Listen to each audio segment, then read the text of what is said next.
भूत का डांस।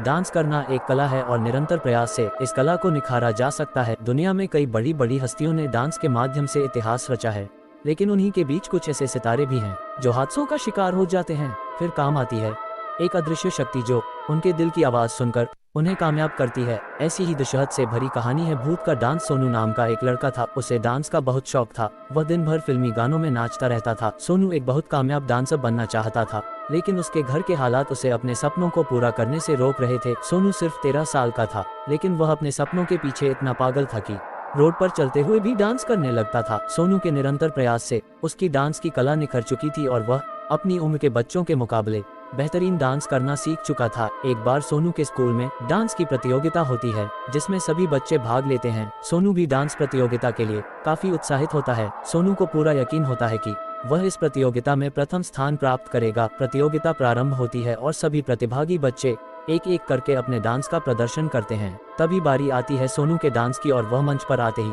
जबरदस्त डांस करता है। लोग तालियां बजा रहे होते हैं कि अचानक सोनू हवा में उछलकर एक डांस स्टेप करता है, लेकिन गलती से वह डांस फ्लोर में अपनी गर्दन के बल गिरता है और उसकी गर्दन से रीढ़ तक की हड्डी टूट जाती है। आनन फानन में उसे अस्पताल पहुंचाया जाता है। हादसे से सोनू बेहोश हो चुका था। डॉक्टरों ने ऑपरेशन के बाद बताया कि इसकी पूरी हड्डी डैमेज हो गई है। फिलहाल इसमें एक प्लेट डाली गई है, लेकिन ये बच्चा अब ठीक से चल फिर नहीं सकेगा। सोनू को जब होश आता है तो सपने टूटे और उसकी आंखों में आंसू होते हैं। सोनू की मां उसे हिम्मत दे रही होती है। कुछ दिनों तक हॉस्पिटल में भर्ती रहने के बाद सोनू बैसाखी के सहारे चलने फिरने लायक होता है। उसे अस्पताल से छुट्टी मिल जाती है। सोनू घर में अकेले बैठा रहता और अपने मन में ही अपने डांस के स्टेप सोचता रहता। कई दिनों से सोनू मायूस था। घर में बैठे बैठे उसके मन में विचार आता है कि अपाहिज रहने से अच्छा मैं इस दुनिया को ही छोड़ दूं, क्योंकि अब मैं डांस के लायक तो बचा नहीं। उसे तैरना नहीं आता था, इसलिए उसने नदी में कूदकर जान देना तय किया। सोनू अपनी मां से बाहर जाने को कहता है, लेकिन अब वह चलने फिरने लायक नहीं है, इसलिए उसकी मां उसे बाहर जाने से मना करती है। लेकिन काफी दिनों बाद आज उसने बाहर घूमने का मन बनाया है, इसलिए अपने बेटे की जिद पर उसे बाहर जाने की इजाजत दे देती है। सोनू बस में बैठकर अपने घर से 5 किलोमीटर दूर एक पहाड़ के पास नदी के किनारे आ जाता है। दरअसल सोनू पहले भी यहाँ अपने दोस्त के साथ एक बार आया था। वह नदी के किनारे बने पहाड़ पर धीरे धीरे चढ़ने लगता है ताकि वहाँ से कूदकर आत्महत्या कर सके। वह पहाड़ के उस जगह पर पहुँच जाता है जहाँ से कूदने के बाद किसी का बचना असंभव है। नदी की तेज धारा बह रही होती है और उसी धारा के बीच में सोनू छलांग लगा देता है और एक और मासूम अपने सपनों के बोझ के तले दबकर मर जाता है। सोनू की लाश बहते हुए एक बड़े से झरने के नीचे जा गिरती है और एक चट्टान के नीचे फंस जाती है। कई घंटों तक सोनू वहीं फंसा रहता है, लेकिन जैसे ही शरीर को मछलियाँ खाने लगती हैं, अचानक उसे होश आ जाता है और वह विशालकाय पत्थर हट जाता है। पत्थर हटते ही सोनू आसानी से तैरकर पानी के बाहर निकल आता है, जबकि वह तैरना नहीं जानता था। सोनू जंगल के रास्ते अपने घर के लिए निकलता है। सोनू को रास्ते में कई कंकाल लटके हुए दिखाई देते हैं। ऐसा लग रहा था कि ये काले जादू से भरा हुआ इलाका है। कोने कोने से आत्माओं की आहट महसूस हो रही थी, लेकिन सोनू अब निडर हो चुका था। इन सब बातों से कोई फर्क नहीं पड़ता। अब उसे चलने के लिए बैसाखी की जरूरत नहीं थी। सोनू के अंदर एक रूहानी ताकत ने कब्जा कर लिया था। सोनू कुछ ही समय के अंदर उस इलाके को छोड़कर अपने घर पहुंच जाता है। जैसे ही सोनू की मां दरवाजा खोलती है, वह दंग रह जाती है। सोनू अपने पैरों से चलते हुए आया, वो भी बिना बैसाखी के सहारे। सोनू की मां उससे पूछती है, बेटा तुम ठीक कैसे हो गए? लेकिन सोनू के स्वभाव में परिवर्तन आ चुका था। वह जाते ही अपनी मां से खाना मांगता है। मां को अपने बेटे के ठीक होने की खुशी थी, इसलिए वह जानना चाहती थी कि किस डॉक्टर ने उसके बेटे का इतना अच्छा इलाज किया है।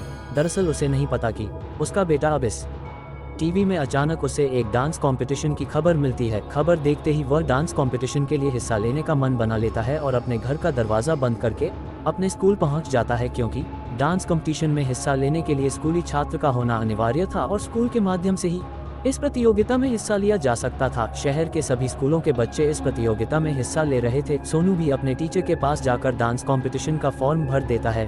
प्रतियोगिता की खबर के पोस्टर पूरे शहर में छपे हुए थे। इनाम की राशि बहुत बड़ी थी, इसलिए शहर में डांस देखने के लिए खासा उत्साह था। प्रोग्राम के दिन दर्शकों की भीड़ के बीच सारे प्रतिभागी बच्चे पहुंचते हैं और सभी का डांस कंपटीशन शुरू हो जाता है। सभी प्रतिभागियों के बाद आखिरी नंबर आता है सोनू का और सोनू के डांस करते ही दर्शकों की आंखें खुली की खुली रह जाते हैं, क्योंकि सोनू अपने शरीर के सारे अंगों को किसी भी दिशा में आसानी से मोड़ पा रहा था। ऐसा लग रहा था मानो वह रबड़ का पुतला हो। देखते ही देखते वह भूतिया अंदाज में डांस करने लगता है। अपनी आंखें लाल करके जिंदा मुर्दों की तरह डांस करके सबको सम्मोहित कर लेता है। भूत का डांस अपने आप में अद्भुत था। चारों तरफ से दर्शक तालियां बजा रहे थे और सोनू रुकने का नाम नहीं ले रहा था। उसके डांस खत्म होने से पहले ही उसे विजेता घोषित कर दिया जाता है, क्योंकि ऐसा डांस आज तक किसी ने नहीं देखा था। सोनू के लिए सारे दर्शक तालियां बजाने लगते हैं और अचानक सोनू बेहोश होकर फर्श पर गिर जाता है। डांस कंपटीशन के दौरान आए हुए डॉक्टर सोनू को उठाकर उसे उपचार देते हैं और थोड़ी ही देर में सोनू की आंखें खुल जाती है, लेकिन सोनू फिर से लंगड़ाने लगता है। दरअसल रूहानी ताकत ने सोनू का साथ छोड़ दिया था, लेकिन उसकी सांसें उसे वापस लौटा दी। सोनू ने अपना सपना पूरा कर लिया था और वह डांस विजेता बन चुका था। इतनी बड़ी इनामी राशि मिलने से सोनू की मां को बहुत खुशी होती है और वह अपने बेटे पर बहुत गर्व महसूस करती है। लोगों को लग रहा था कि डांस की वजह से वह दोबारा अपाहिज हुआ और इसी भूतिया रहस्य के साथ यह कहानी खत्म हो जाती है।